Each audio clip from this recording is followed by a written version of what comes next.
Why is a ketogenic diet one of the most powerful tools for fat loss? Why is a ketogenic diet totally disrupting the fitness industry, the healthcare industry? And why is a ketogenic diet completely reformatting the way we think about food, the way we think about fueling our bodies, and the way we think about fat loss? Let's get into it. Now, there are many common misconceptions about a ketogenic diet out there.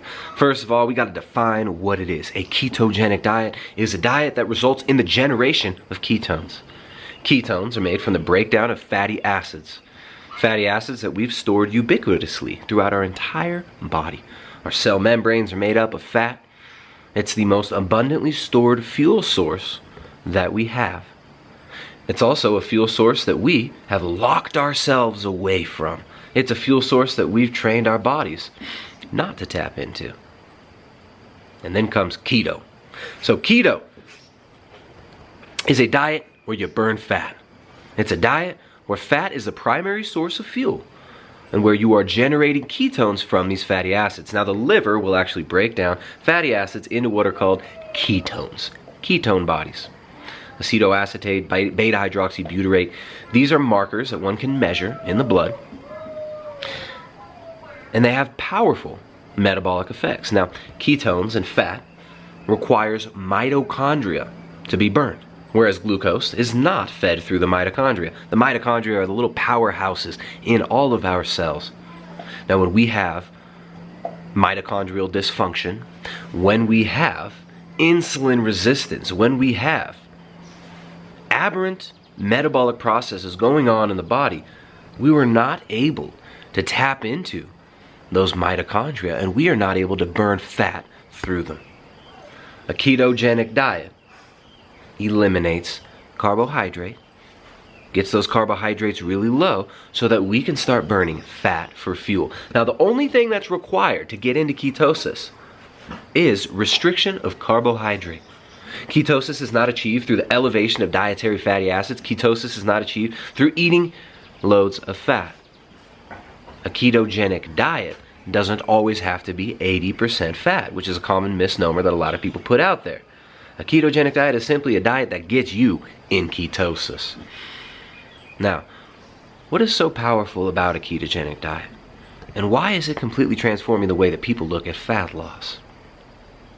Well, for so many years, people have been told calories in, calories out is what matters.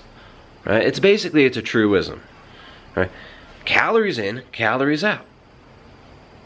If you want to lose weight, eat less and move more. Burn more calories and consume less calories. Sounds great, right? Simple solution, so easy. Now go do it. How difficult is it to reduce our caloric intake? How difficult is it for most people to count calories? How difficult is it for most people to limit the amount of certain foods that they're eating? To say that all calories are the same is ridiculous. There are 3 macronutrients: protein, fat, and carb. Protein is not an energy source. Protein is there to rebuild lean muscle tissues and build new lean muscle tissues to maintain bone mineral density. Amino acids are required for the generation of certain hormones, like human growth hormone. We require essential amino acids.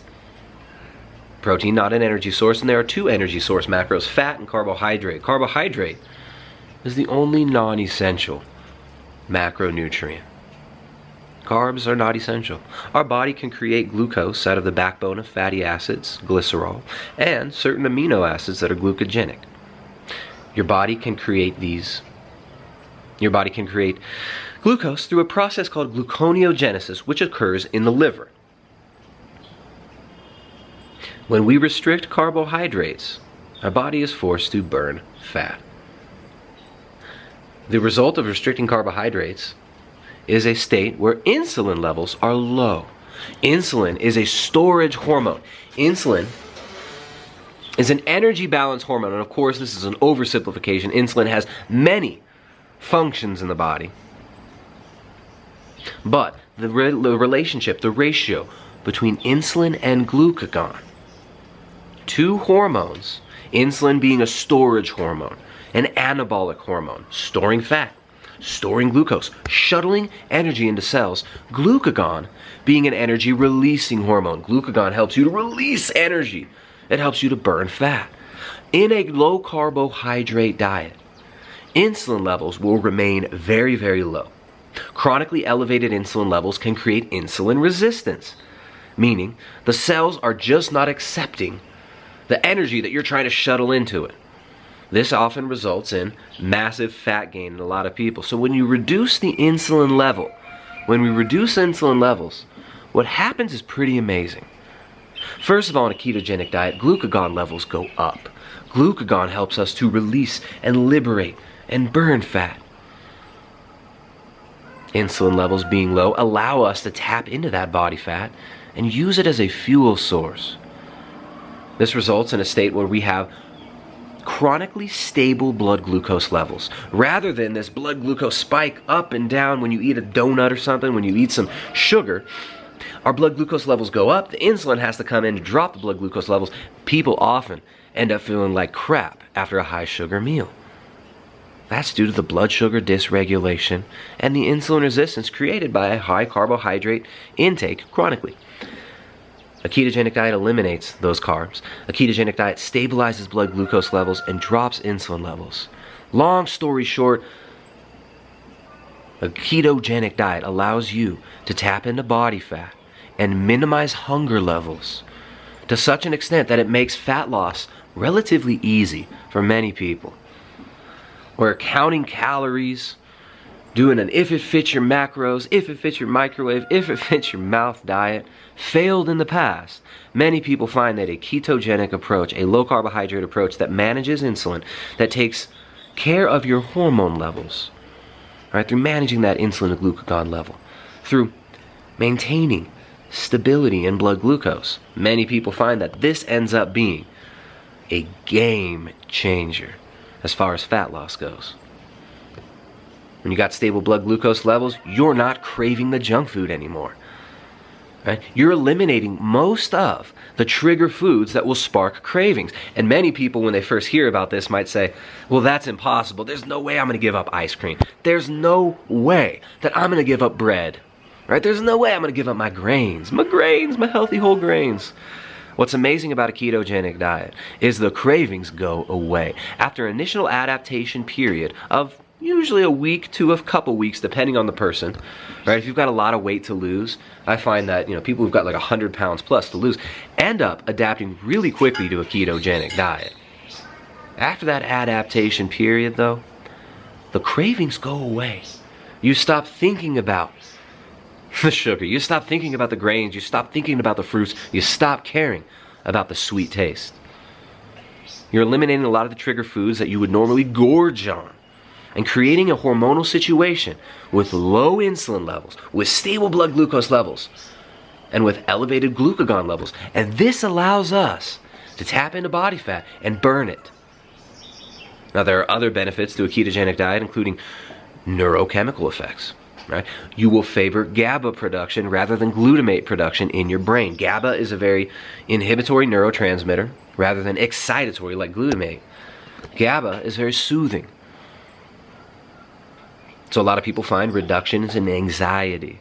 A lot of people find balance in their mentality, in their relationship with food, but also just in their emotional state. A ketogenic diet also reduces inflammation significantly. Obviously, inflammation in the gut, very intimately connected with inflammation in the brain through the vagus nerve. The gut-brain axis is crucial. So removing a lot of the potentially offensive foods to the gut, removing a lot of the abrasive foods, the high anti-nutrient foods, right? The foods that are high in lectins, oxalate. Removing these foods on a ketogenic diet, which not all keto diets do, right? A lot of people don't have to think about lectins. A lot of people don't have to consider oxalate, but some people have to take it a step further who are dealing with serious health consequences and gut issues, who have a compromised gut. Find that the removal of a lot of these plant toxins and the decrease in fiber ends up bringing them relief. Now, taking it a step further, a carnivorous ketogenic diet can be even more beneficial in certain cases. Now, I'm not saying everybody's got to go for a carnivore diet or anybody should do a carnivore diet, but it's something that many of us have found brings relief for gut dysbiosis issues, right? People who are dealing with things like PCOS as well, hormonal imbalances. Because insulin level affect far more than just our hunger and our blood glucose. Insulin also affects our kidneys. Insulin can affect issues like gout, hypothyroid. So there are people using a ketogenic or carnivorous diet to eliminate many of the issues that they've had chronically. And it's something that is very powerful. Now, a ketogenic diet doesn't work because if you just get into ketosis, you're going to burn body fat regardless of how much food you eat. A ketogenic diet works because it manages your hunger levels effectively. A ketogenic diet drops hunger, assuming you're getting enough protein. All right, now, a lot of people have issues with protein intake. A lot of people are afraid of protein. A lot of people get into a ketogenic diet and they listen to the keto repeatos out there who are parroting misinformation, telling you that protein is bad on keto and that you got to limit it.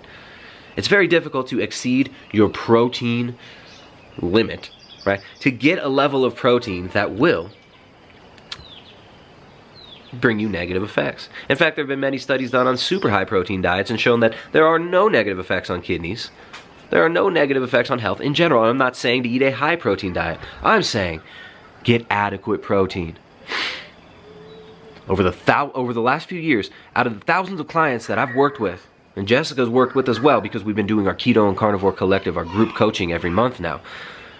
We started this last year, but before that, just with private coaching clients, one of the most common things that I see with people starting a ketogenic diet is they are under-eating on protein, overeating on fat, and focusing on the wrong foods. Animal fats and protein should be the crux of your diet. Whether you're on a keto diet or a paleo-style diet or using carbohydrates for fuel, protein and fats are required. Those come from animals. They don't come from powders. They don't come from plants. Fats and proteins come from ruminant animals, from animals that swim in the ocean or swim in rivers and streams and ponds and lakes, or animals that have a shell. If it had eyes or a shell, that's a protein source. A protein source is not pea isolate protein. Right? Even that whey protein powder crap.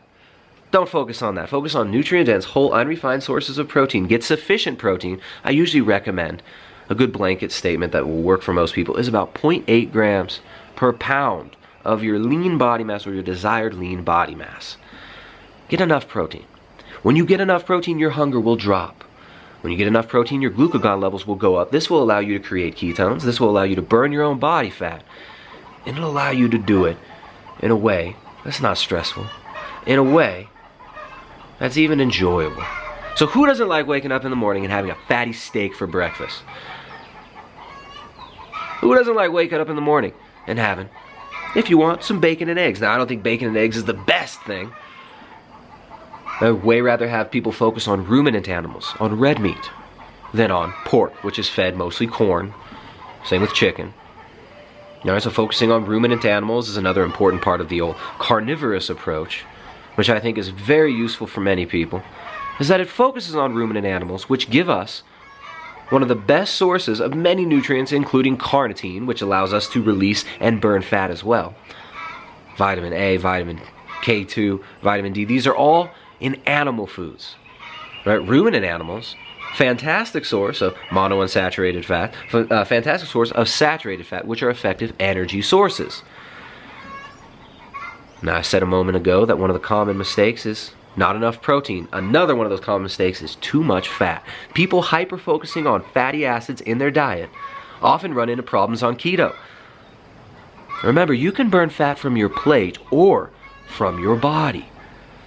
The fat that you burn is determined by how much fat you eat. You want to burn more body fat? You got to eat less dietary fat. That doesn't mean we starve ourselves with dietary fat and just eat lean protein.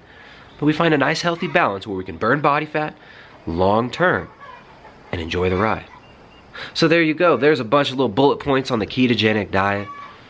It's not magic because it makes you burn more calories. It doesn't make it so where you can eat as much food as you want. A ketogenic diet manages hunger levels and hormone levels, reduces inflammation, and removes a lot of the most offensive foods from the diet that will result in overeating. A ketogenic diet manages hunger and helps us to eat less. So anyways, the next Keto and Carnivore Collective is starting on March 3rd. I think March 3rd. I have to check my calendar. But you can sign up for that for the next, I think, week and a half. You'll be able to sign up for that in the next Keto and Carnivore Collective starting March 3rd. It's our group coaching setup where we're able to handle the amount of clientele that we get requests for every month, right? And we're able to do it in a community setting.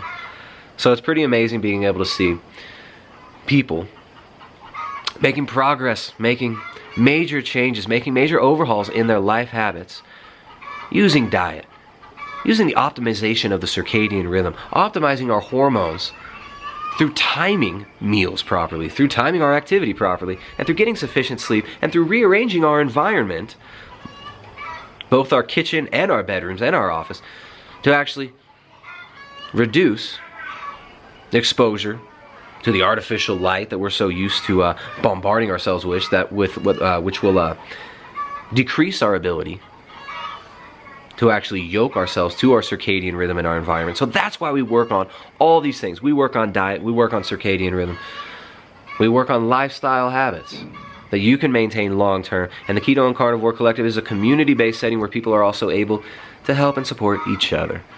So sometimes that support can be a major benefit for a lot of people, right? And private coaching is cool, but I just don't have enough time to take on the amount of clients that we get requests for. So the Keto and Carnivore Collective is here. It allows us to do it more affordably. It allows us to do it in a group community setting. And it's a lot of fun. So if you want to sign up for that, there's about a week or two left to sign up for it. There's a link down in the description below. Check out the Ketogenic Edge Cookbook, the training manual for low carb, ketogenic, and paleo cuisine. There's a link down below as well. It is a book that was basically written to help you create the habits you need for keto food prep.